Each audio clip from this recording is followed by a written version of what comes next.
Namaskar everyone. Today we are going to continue the chapter second, that is chapter second is freedom, and in freedom we are going to discuss about the concept which is Hahn principle.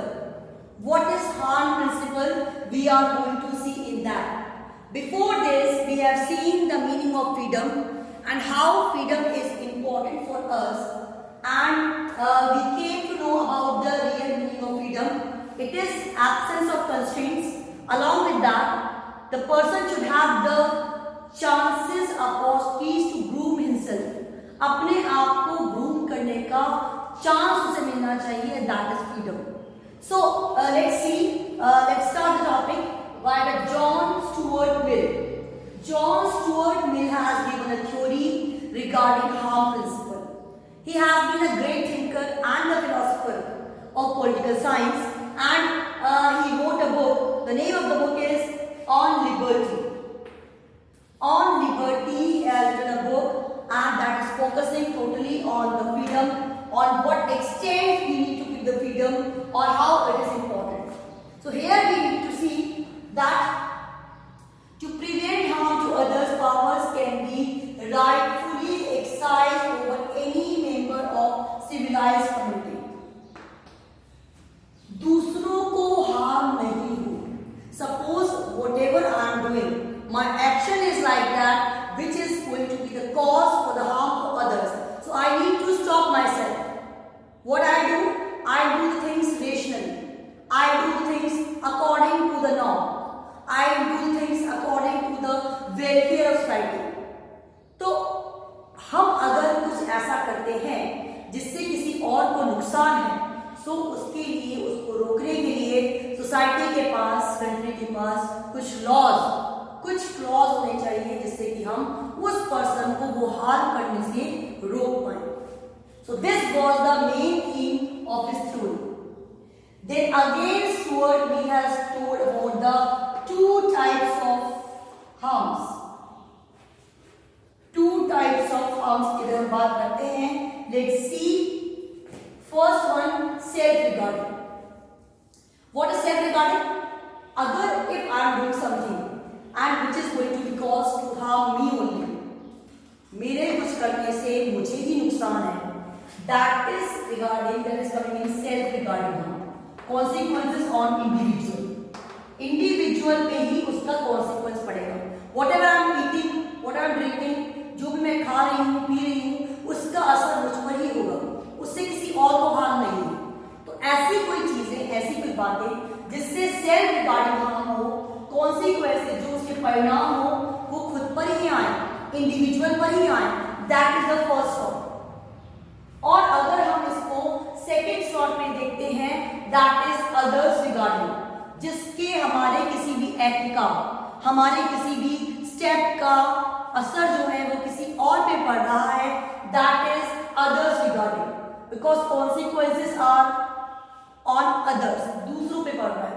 मेरे किसी काम से किसी और को कोई harm हो रहा है, that is coming in others regarding consequences.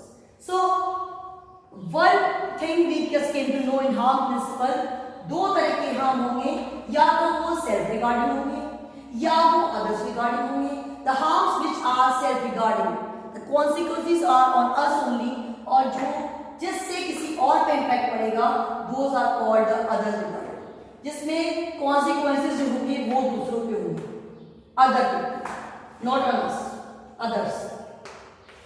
So Mill here argues. अब मिल यहाँ पे आर्ग्यू क्या करते हैं, देखिए आप. One self action, no restriction of its own business of people state. अब अगर किसी बात से, मेरे किसी काम से किसी और को कोई फर्क नहीं पड़ता, तो वहां पे रिस्ट्रिक्शन स्टेट का कोई भी नहीं होना चाहिए. The person can say it's my own business, why are interfere in my matter. आप क्यों इंटरफेयर कर रहे हैं? जब मेरा मैटर है, मेरी कोई बात है, उसमें स्टेट का किसी भी तरह का कोई भी इंटरफेरेंस नहीं होना चाहिए. So it is the one thing. Then other sound states filter. अब दो तरह के हार में जहां पे स्टेट या किसी सोसाइटी को इंटरवीन करना चाहिए. पहले हमने देखा दो तरह की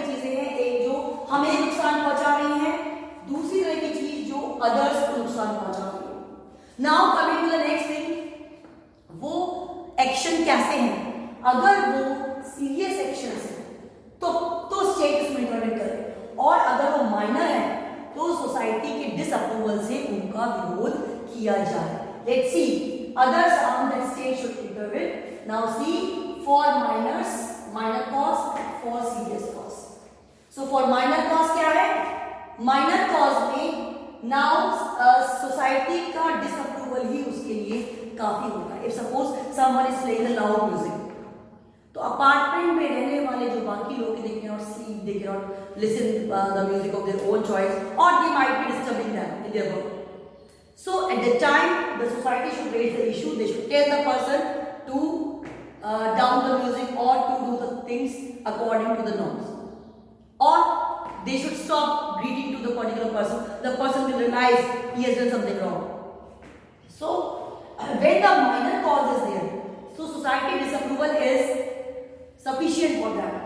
But if the cause is serious one, अगर serious cause है जहां हमें लीगल एक्शन की जरूरत है, सपोज मेरे किसी एक्ट से कोई वायलेंस होता है, किसी को चोट पहुंचती है, इंजरी होती है, बड़े लेवल पे वायलेंस होता है, at that time the legal actions should be taken, legal action लेने चाहिए, उसमें सरकार का कानून का इंटरवीन होना चाहिए। क्यों? क्योंकि मेरे एक एक्शन से I am going to influence all, my action is going to influence all, that means that the law should intervene in that. But अगर वो माइनर डिस्टर्बेंस है, अगर कोई माइनर एक्ट से सिर्फ एक पर्टिकुलर ग्रुप जो है वो डिस्टर्ब हो रहा है, वो भी लाउड म्यूजिक करना या ऐसा कोई एक्ट करना जिससे कि आसपास के जो लोग थे उन पे लिटिल बिट डिस्टर्बेंस क्रिएट हो, तो वही लोग जो हैं they can create the things in that manner कि वो उनको समझा सकते हैं that if you are listening a loud music it is going to disturb them and they are not able to focus on their own work. So it can be like that. So here what we are going to discuss, here we are going to discuss about the harm principle. किसको कितना नुकसान होता है उस पर depend करता है government का इंटरवेंशन होना चाहिए या नहीं होना चाहिए। अगर माइनर कॉज है तो माइनर कॉज में सोसाइटी का डिसअप्रूवल जो होता है that is sufficient. So let's revise. Stuart Mill wrote a book. The name was On Liberty. What was the main part of that? To prevent harm to others, powers can be rightfully exercised over any member of civilized community. अब अगर किसी को harm पहुंचता है तो society या community है उसके पास राइट होना चाहिए इंटरव्यू होने का। अब ये कहते हैं दो तरह के हार्म होते हैं। कैसे? एक तो सेल्फ रिगार्डिंग कि मैं कुछ कर रही हूं उससे किसी और को कोई फर्क नहीं पड़ रहा, पर मैं कुछ ऐसा कर रही हूं जिससे सबको फर्क पड़ रहा है, सबको नुकसान हो रहा है, that is others regarding, because consequences are going to be on others, परिणाम किसी और पे आ रहा है। So in that matter the society law should intervene that. Now there are further two types. जो हार्म दूसरों को हो रहा है क्या वो माइनर है या वो सीरियस है? अगर वो माइनर है, अगर कोई छोटी बात है तो सोसाइटी के डिसअप्रूवल से उस बात को रोकना चाहिए या उस पर्टिकुलर पर्सन को, the person who is creating the harm, it should be stop for that. But अगर वो हार्म बड़ा है, किसी सीरियस कॉज की वजह से हो रहा है, in that case legal action should be taken, legal action लिया जाना चाहिए। So in such a manner what we can see that there are some constraints of the freedom, but वो constraint कैसे होने चाहिए? जब किसी और को उस चीज से नुकसान हो। अगर हमें नुकसान हो रहा है that is a freedom, पर हमारे किसी एक्शन से किसी और को नुकसान हो रहा है और वो नुकसान भी कैसा है, क्या वो माइनर है या वो सीरियस है, we need to see that और accordingly we need to care for that। अगर कोई छोटा नुकसान है तो सोसाइटी के डिसअप्रूवल से उस पर्सन के अगेंस्ट हम कोई रीड करना बंद कर दें या उनको समझाएं, so that is the thing. But if the harm is for the society, in that case legal action should be taken against the person, legal action लिया जाना चाहिए।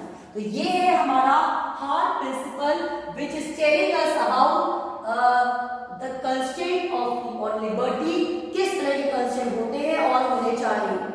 So we need to think over all the idea of the freedom and the harm principle also. The question can come in exam.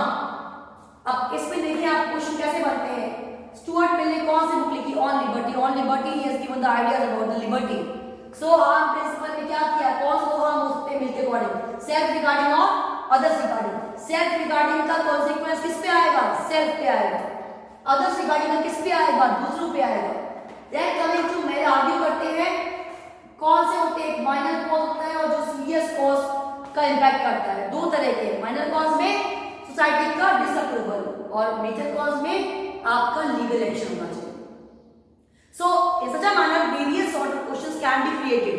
So we have to prepare ourselves accordingly and do read from the NCERT. You will be able to know about so many facts about harm principle and so on. It's a very important topic. Don't miss it. Do read from NCERT. Definitely I am going to send some questions from the topic also. And children, I am sending the CBSE link to you also. You need to find out the questions from there and you need to write down the notebook. इसमें इस topic में से जितने भी question आते हैं आप उनको नोट करें. If you are preparing self notes, self study is going on, in that case easily you will be able to understand the topic. So this was the harm principle, the topic of the day, and the next topic will be more about the freedom, that is negative and the positive liberty. Negative और positive liberty क्या होती है उसके बारे में पढ़ेंगे. So do revise, don't forget to study, read from the NCERT and do some of the questions. Thank you so much.